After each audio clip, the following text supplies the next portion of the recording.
அன்பான நேயர்களே, காலை வணக்கம். பேராயிரம் பரவி வானோர் ஏற்றும் பெம்மானை, பேராயிரம் பரவி வானோர் ஏற்றும் பெம்மானை, பிரிவிலா அடியார்க்கு என்றும் வாராத செல்வம் வருவிப்பானை,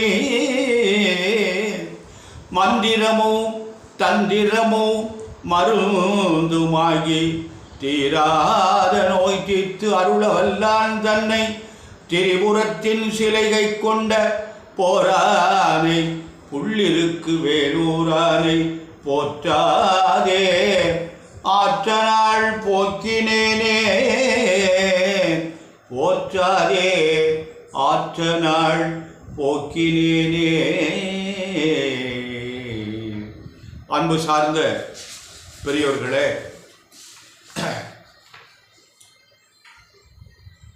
இன்று தை மாதம் 13ஆம் நாள் ஞாயிற்றுக்கிழமை.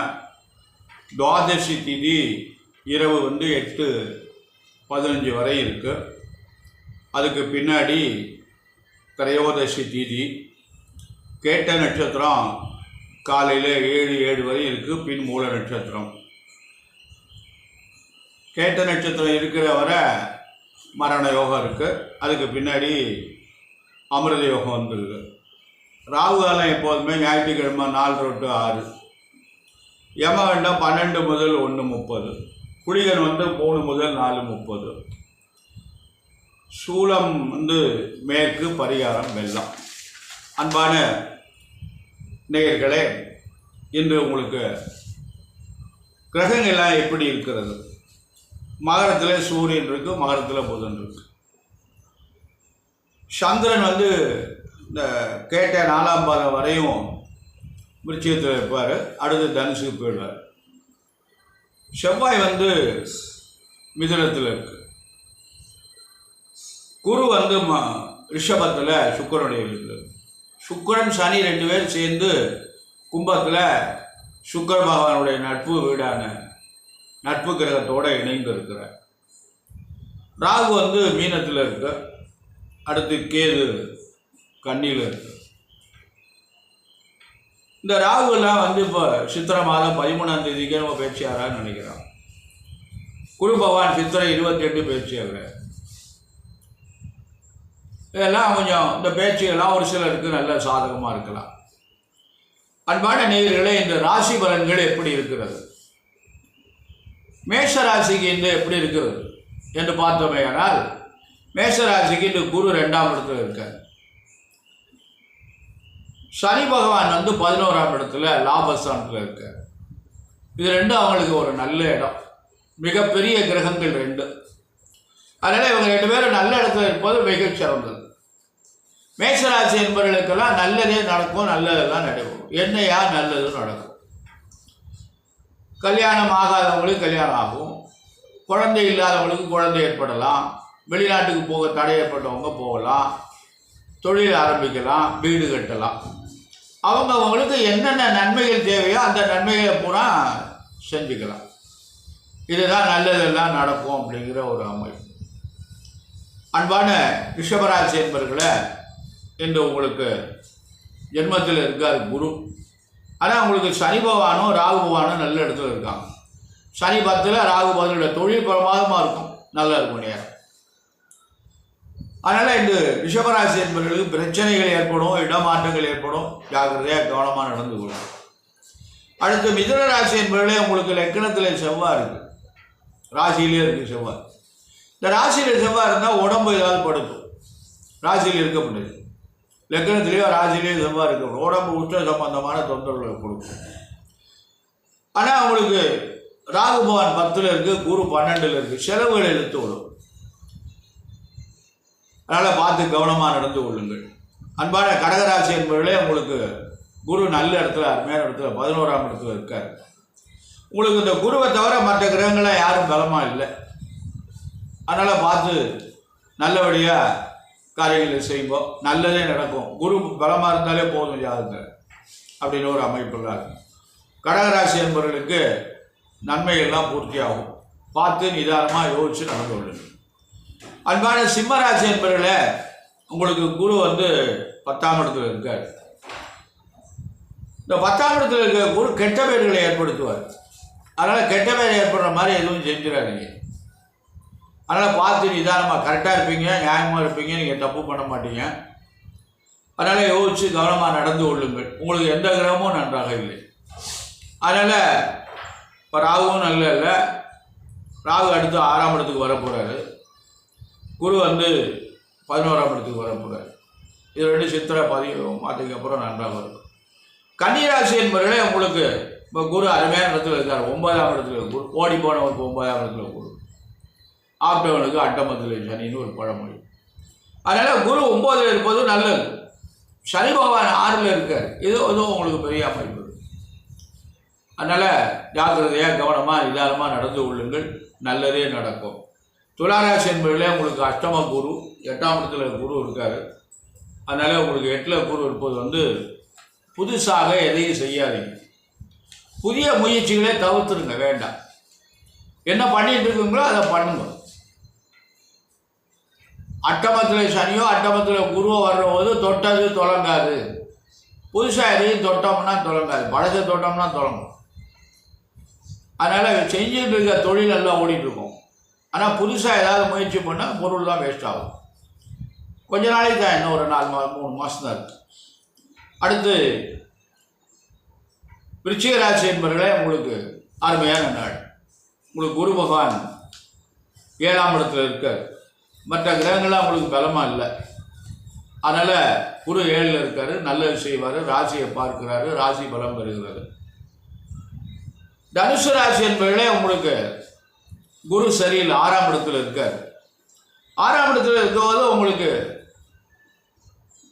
நல்லது செய்ய மாட்டார். ஆரோக்கியத்தை கெடுத்து போடுவார். அதனால் பார்த்து நடந்து கொள்ளுங்க. ஆனால் சனி பகவானும் ராகுவும் நல்ல இடத்துல இருக்காங்க. சனி பகவான் 3ல், ராகு 4ல். இது 2 உங்களுக்கு நல்ல பெரிய அமைப்பு. மிகப்பெரிய கிரகம் 2 அது. மகர ராசி என்பவர்களே, உங்களுக்கு 7ல் நடந்து கொண்டு இருக்காரு. ஆனால் குரு 5ல் இருக்காரு, ராகு 3ல் இருக்காரு. இதெல்லாம் நல்ல பலன். 7ல் இருந்தாலும் இந்த கிரகங்கள் பலமாக இருக்கிறது. 2 கிரகம் மிகப்பெரிய கிரகம். நல்லா பார்த்து கவனமாக நல்லா நடந்து கொள்ளுங்கள். மகர ராசி என்பவர்களுக்கெல்லாம் நல்ல நாள். 7ல் கழிவு இருந்தாலும் நேரம் நன்றாக இருக்கிறது. பார்த்து நடந்து கொள்ளுங்கள். கும்பராசி என்பவர்களே, உங்களுக்கு எந்த கிரகமும் சரியாகல. ஜென்மச்சனி நடக்குது. மற்ற கிரகங்கள்லாம் குரு பகவான் 4ல் இருக்கார், ராகு 2ல் இருக்காங்க. இதெல்லாம் உங்களுக்கு நல்ல அமைப்பு கிடையாது. அதனால் பார்த்து கவனமாக நடந்து கொள்ளுங்கள். அடுத்தபடியாக மீனராசி என்பவர்களே, உங்களுக்கும் 7ல் நடக்குது. உங்களுக்கு 7ல் நடக்குது. ராகு மீனத்தில் உங்கள் ராசியிலே இருக்கிறதுனால குழப்பமான ஒரு சூழ்நிலை தான் ஏற்படும். எந்த காரியத்தையும் சட்டிலும் மூடி விடாது. ஆனால் அந்த குருவனுடைய பார்வை சிறப்பாக இருக்கு. அதனால் அந்த குரு எந்த இடத்த பார்க்குறாருன்னா 9ஆம் இடத்த குரு பார்க்குறாரு. 9ஆம் இடத்த குரு இருக்கிறத விட பார்க்கறது நன்மை. அதனால் நிச்சயமாக நல்லது நடக்கும். நல்ல காரியங்களாக நடக்கும். மகர ராசி, கும்பராசி, மீனராசி என்பவர்கள உங்களுக்கு 7ரை சனி பகவானுடைய தாக்கம் இருக்கிறது. பார்த்து கவனமாக நடந்து கொள்ளுங்கள். அதாவது இந்த சனி பகவானுடைய வழிபாடு நமக்கு இந்த 3 ராசிக்காரங்களுக்கு ரொம்ப முக்கியம். நமக்கு இறை வழிபாடு தான் நமக்கு ரொம்ப முக்கியம். அதாவது இறை வழிபாடு நாம் எப்படி செய்யணும், செலவெல்லாம் நிறைய பண்ணணுமா அப்படின்லாம் ஒரு கருத்து இருக்கு. ஒரு விவசாயம் என்ன பண்ணால் காலையில் எழுந்த உடனே கோயிந்தான்னா சாயந்தரம் படுக்கிற போது கோயிந்தான்னா அவனுக்கு இருக்கிற சுமையில், அவனுக்கு இருக்கிற கஷ்டத்தில் காலையில் ஒரு முறை, சாயந்தரம் முறை கோயிந்தான்னா வேறு ஒன்றுமே பண்ணலை. 10 பைசா கூட செலவில்ல. காலையில் இருந்தோன்னா கொட்டாயை விட்டுட்டு கோயிந்தான்னா, படுக்க போகும்போது கொட்டாயை விட்டுட்டு கோயிந்தாலும் பண்ணுறான். அந்த அவனுக்கு இருக்கிற கஷ்ட நேரங்களில், அவனுக்கு இருக்கிற சிரமத்தில் அந்த கோவிந்தனை 2 முறை நினைத்தார். நாரதர் 24 மணி நேரமும் நம்ம நாராயணா நாராயணா அதை சொல்லியிருந்தார். அவர் கையில் வேலையை கொடுத்தோடனே அவர் என்ன பண்ணார், நாராயணனே மறந்துட்டார். ஒரு முறை கூட அவர் நாராயணனை சொல்லலை. அப்போ யார் பெரியவன் அப்படின்னா இந்த விவசாயி தான் அந்த இறைவன் நினைக்கின்றவர்கள். நாரதரை விட பெரியவர் யாரும் கிடையாது. அதாவது ஒரு ஓமானத்துக்காக இது சொல்லும். பணி அவங்களுக்கு பணி எதுவும் கிடையாது. மக்களை காத்து ரட்சிக்க வேண்டியது நல்லது, நல்லதை செய்ய வேண்டியது, எப்படியா பண்ணி. அதனால் அவங்களுக்கெல்லாம் வந்து மூப்பும் கிடையாது, இறப்பும் கிடையாது, பசி கிடையாது, தாகம் கிடையாது, எல்லாம் எதுவுமே கிடையாது. அதெல்லாம் தேவர்கள். அதனால் அது அது ஒரு ஓமானத்துக்காக அந்த கதை சொல்லப்பட்டது. அதனால் நம்ம என்ன பண்ணோம், வாழ்க்கையில் வந்து நம்ம இறை வழிபாடு நம்ம விடாமல் பண்ணிட்டு வரோம்.